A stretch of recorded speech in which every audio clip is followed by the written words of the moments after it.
Hey everyone, how's it going? In this video, we are going to have a look at the AOSP extended ROM. So first, quickly, let's go through the customization options that are available here. As you can see here, there are a lot of options. Obviously, they are not as many as the ones that are available on ROMs like Resurrection Remix, but here they are more than enough, and I don't really miss any particular feature.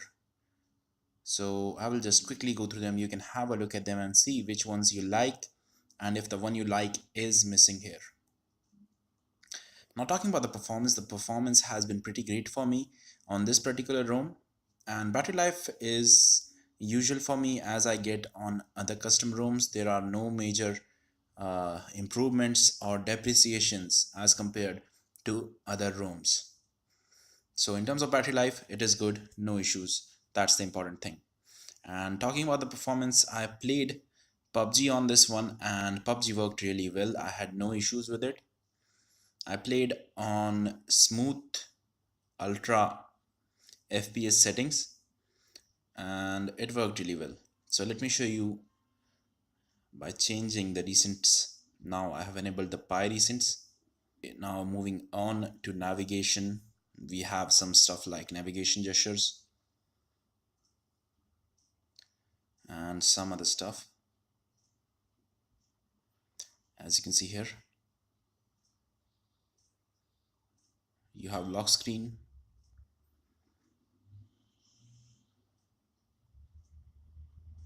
lock screen shortcuts, lock screen tuner. So there are a lot of features here. Now on the system, you'll find general tweaks, buttons, animations,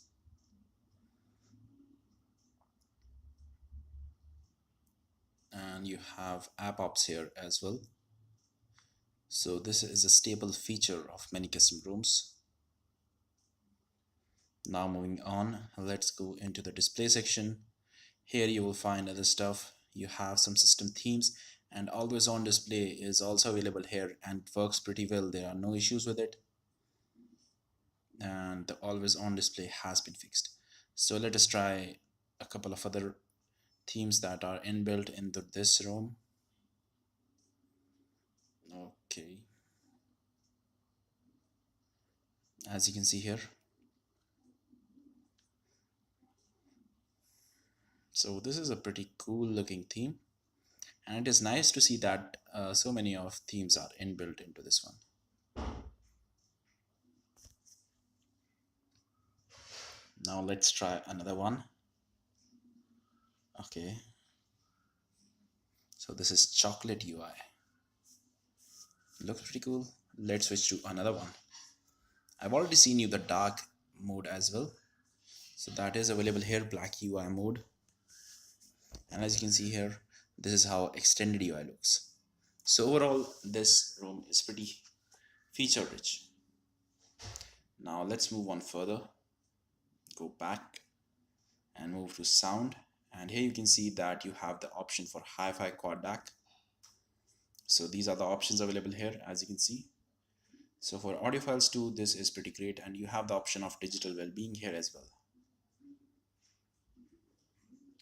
And you find some gestures available here, as you can see here. So that's pretty cool. As you can see here, there are some gestures.